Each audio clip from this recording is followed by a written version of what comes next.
నమస్తే, welcome to our channel. నేను మిషాల్ని. రఘురామ్ కృష్ణంరాజు గారి కస్టోడియల్ టార్చర్ కేసులో ఐపీఎస్ సునీల్ నాయక్ను హైకోర్టు మధ్యంతర ఉత్తర్వులు అయితే ఇచ్చింది. అయితే హాజరు కావాల్సిందేనని.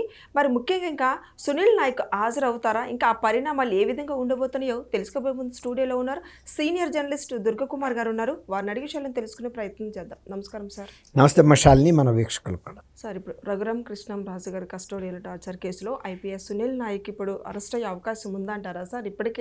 ఇప్పుడు అరెస్ట్ అయితే కాలేదు, ఇంకా హాజరు కావాలని హైకోర్టు కూడా ఆదేశించింది. మరి ఏమంటారు సార్, దీని మీద మీ స్పందన ఏంటి? ఈ రఘురామకృష్ణరాజు గారి టార్చర్ కేసు అనేది భారతదేశంలోనే ఒక సెన్సేషన్ క్రియేట్ చేసిన కేసు. ఒక సిట్టింగ్ ఎంపీని, అందులోనూ అధికార పార్టీకి చెందిన వ్యక్తి అయినప్పుడు నర్సాపురం లోక్సభ సభ్యుడిగా ఉన్నాడు. ఆయన్ని హైదరాబాద్ నుంచి అక్రమంగా అరెస్ట్ చేసి తీసుకెళ్లి సిఐడి కార్యాలయంలో 3rd degree టార్చర్ పెట్టారు.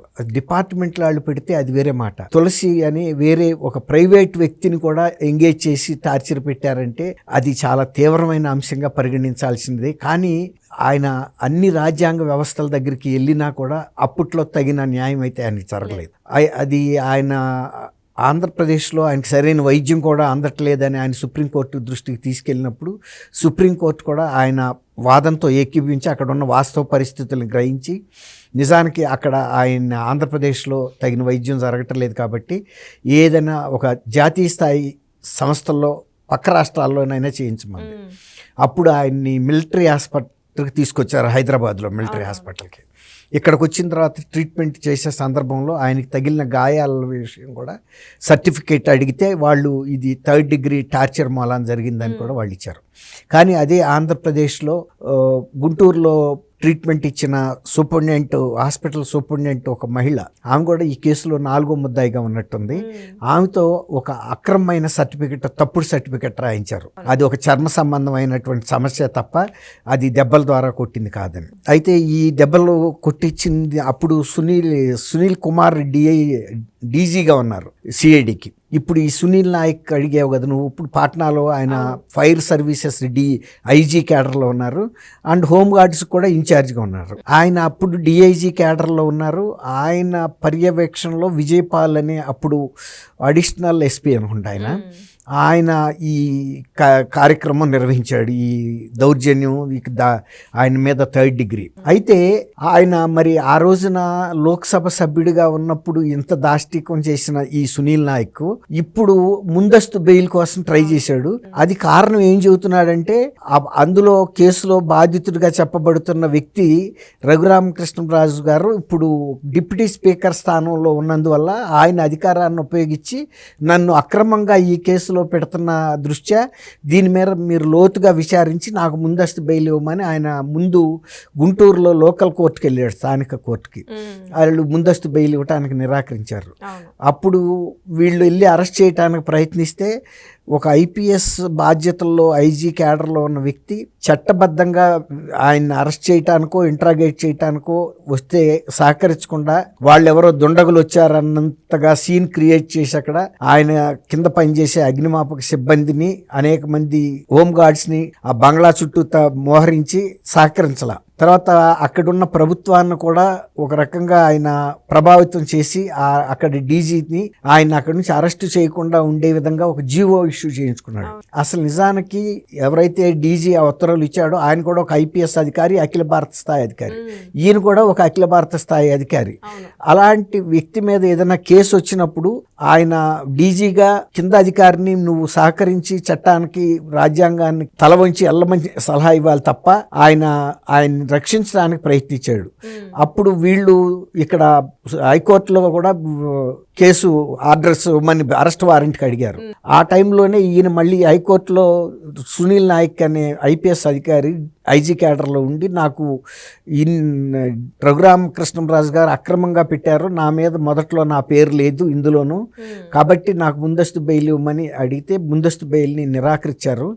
ఇస్తూనే 5 నుంచి 9వ తారీఖు లోపల విచారణ అధికారి ముందు హాజరు కావాలని కూడా ఆదేశించారు. అయితే ఆయన ఏమనుకున్నాడంటే తనకున్నటువంటి ఒక ఐపీఎస్ అధికారిగా హోదాని, అక్కడున్న ఐజీ అది క్యాడర్ని చూపించి తప్పించుకోవాలనుకున్నాడు. కానీ చట్టం ముందు ఎవరైనా కూడా ఒకటి. రెండోది ఇంకోటి ఏంటంటే, ఒక సాధారణ వ్యక్తి కిడ్నాప్ చేసి 3rd డిగ్రీ పెట్టిన దానికన్నా కూడా ఒక యూనిఫామ్డ్ ఆఫీసరు ఎవరైతే అధికారం చేతిలో ఉందో వాళ్ళు చేసిన దాన్ని రెట్టింపు శిక్ష ఉంటుంది దానికి. ఎందుకంటే వాళ్ళ అధికారాన్ని దుర్వినియోగం చేసి ఈయన్ని అక్రమంగా అరెస్ట్ చేయడం కాకుండా 3rd డిగ్రీ పెట్టి కొట్టారు. ఆ కేసును బయటికి రానివ్వకుండా వాళ్ళ అన్ని స్థాయిల అధికారులు సహకరించారు. ఇప్పుడు కనుక ఆ పాట్నాలో డీజీ ఎలా ఆయనకి సహకరించాడో ఆ రోజున ప్రభుత్వ ఆదేశాలు అనుసరించి వీళ్ళు చేశారు.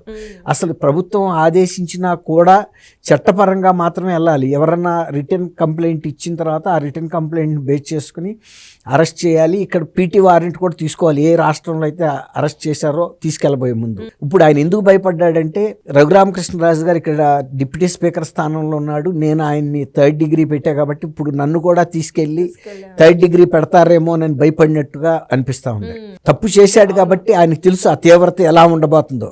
కానీ రఘురామకృష్ణరాజు గారు నిజంగా ఎంత కసితో ఉన్నా కూడా, అది ఆయన పోలీస్ అధికారి కాబట్టి ఆయన ఒక లాఠీ పట్టుకుని ఒక ప్రైవేటు వ్యక్తిలాగా ఇతను కొట్టలేడు. కానీ వీళ్ళు మాత్రం ప్రైవేటు వ్యక్తిని కూడా తీసుకొచ్చి కూడా కొట్టించారు. అది మరీ దారుణం. ఇప్పుడు వాళ్ళు కొడితే అది వేరు. తర్వాత వీటన్నిటిని వీడియో తీసి ఆ రోజు ముఖ్యమైన పాత్రలో ఉన్న ఒక ప్రభుత్వంలో పెద్ద మనిషి కూడా చూపించారని కూడా చెబుతున్నాడు. పక్క రూమ్లో సునీల్ నాయక్ ఉన్నట్టు రఘురామకృష్ణరాజు గారు స్పష్టంగా కూడా చెబుతున్నాడు. ఈయన పాత్ర ఉంది అని. ఈయన పర్యవేక్షణలో మాత్రమే విజయపాల్ కొట్టాడు. విజయపాల్తో పాటు ఇంకా కొంతమంది వ్యక్తులు, ఒక ప్రైవేటు వ్యక్తి కూడా ఉన్నాడు, ఆయన కూడా అరెస్ట్ చేశారు.